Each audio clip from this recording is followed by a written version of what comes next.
तो मैं नरेंद्र विश्वकर्मा आप सभी का आपके अपने इस YouTube चैनल नरेंद्र विश्वकर्मा में हार्दिक स्वागत करता हूं। आज हम बात करेंगे ग्राम पंचायत के पंच को हल्के में मत लेना। आज हम देखेंगे ग्राम पंचायत के पंच की शक्तियां, पावर।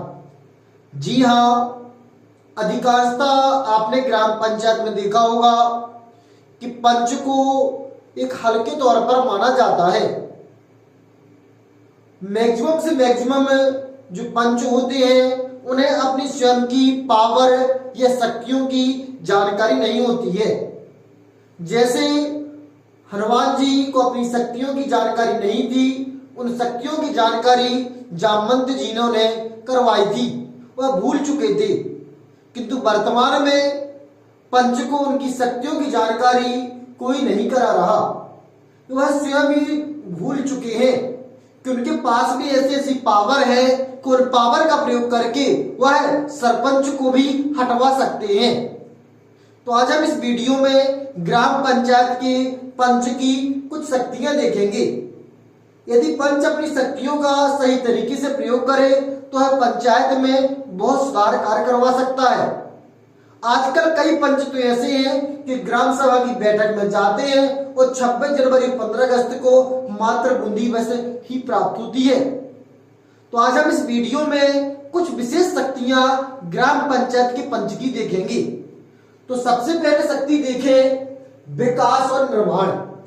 पंचायत की विकास कार्यक्रम शिक्षा, स्वास्थ्य, पेयजल, सड़क, तालाब, सड़कें, नहरें आदि का निर्माण कार्य में सहयोग करना, उनका देखरेख करना, यह ग्राम पंचायत के पंच का पहला कार्य है।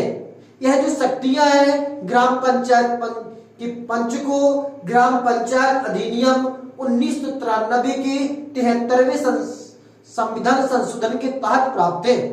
इसलिए इस अधिनियम के तहत अपनी शक्तियों का हर पंच को प्रयोग करना चाहिए। दूसरा है वित्तीय शक्तियां।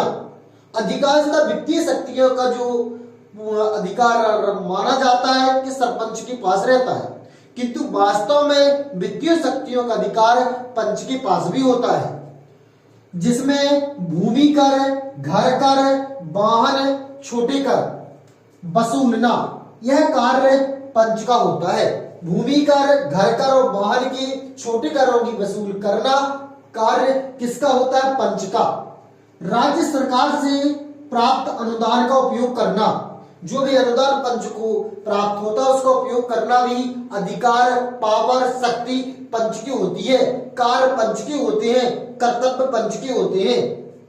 पंचायत के आय व्यय का हिसाब किताब पूछना, उन पर सवाल करना, जितना भी आय आया है, व्यय आया है, सरपंच साहब ने किस प्रकार उसका उपयोग किया है, उसका हिसाब किताब करना, उसके पूछना कि इस आय व्यय का आपने किस प्रकार कार्य पंचायत के हित में किए हैं। पर वास्तव में ऐसा जो बरेली पंचायत में भी होता होगा।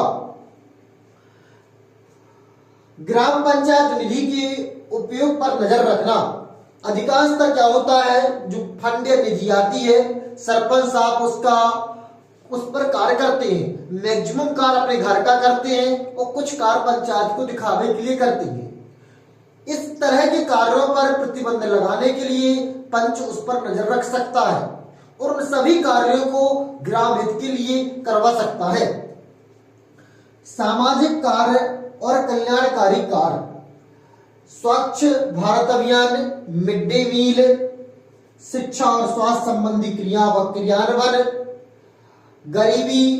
गरीब जो गांव के गरीब जन है उनके लिए अच्छे कार्य करना, और साथ ही SC ST पर विशेष ध्यान रखना, उनके हितों का हनन ना उस पर ध्यान रखना, सांस्कृतिक गतिविधियों, पुस्तकालय और मनोरंजन का व्यवस्था करना, यह सब कार्य पंच के होते हैं। उनके बारे में सरपंच से बात करना कि अपने ग्राम में सांस्कृतिक गतिविधियां नहीं हो रही हैं, पुस्तकालय की व्यवस्था नहीं है, जिस कारण से विद्यार्थियों को परेशानी आ रही है, मनोरंजन के लिए प्ले ग्राउंड, खेल कूद की व्यवस्था करना, यह सब कार्य पंच के होते हैं। पंच की शक्ति है, पंच के पास कर्तव्य है कि उसे अपनी इन कार्यों का क्रियान्वयन करना चाहिए। प्रशासन को नियंत्रण, सभा बैठक का आयोजन करना और उनके प्रस्ताव लागू करना, यह कार्य पंच का है। ग्राम पंच के अधिकारी कर्मचारी पर निगरानी व नियंत्रण करना। अब ग्राम पंचायत के अधिकारी कौन है? सचिव, रोजगार सहायक, आंगनवाड़ी कार्यकर्ता, ऊषा, इन पर निगरानी करना, नियंत्रण करना कि किस प्रकार कार्य कर रहे हैं। सरकारी योजनाओं के लाभार्थियों का चयन, निगरानी, कानून व्यवस्था बनाए रखना, अर्थात जो सरकारी योजनाएं मिल रही है उसको देखना, लाभार्थियों की चयन करना, पहचान करना कि किसे लाभ मिल रहा है और किसे लाभ नहीं मिल रहा है, यह कार्य पंच का होता है। कानून व्यवस्था बनाए रखना, सही तरीके से कानून व्यवस्था हो, इसका पूरा दायित्व पंच, सरपंच, उप सरपंच का होता है। वर्तमान में सही तरीके से जो कार्य चल रहा है ग्राम सभा की बैठक, यह कार्य पंच वर्तमान में सही तरीके से कर रहे हैं। साथ ही साथ यदि किसी पंचायत का सरपंच सही तरीके से कार्य नहीं कर रहा है, घूस खा रहा है, जो सरकार द्वारा अनुदान मिलता है, फंड मिलता है, उसका उपयोग विकास कार्यों में नहीं करता है, तो पंचायत के जो पंच है, उप सरपंच सरपंच के विरुद्ध अविश्वास प्रस्ताव पारित कर सकते हैं। वो अविश्वास प्रस्ताव के माध्यम से सरपंच को हटा भी सकते हैं। तो यह जो कार्य और शक्तियां है, पावर है, पंच के पास है। उम्मीद करते हैं कि आपको जानकारी अच्छी लगी है। यदि अच्छी लगी है तो वीडियो को लाइक और चैनल को सब्सक्राइब जरूर करें। फिर मिलते हैं एक नए वीडियो में नए टॉपिक के साथ। तब तक के लिए जय माता दी।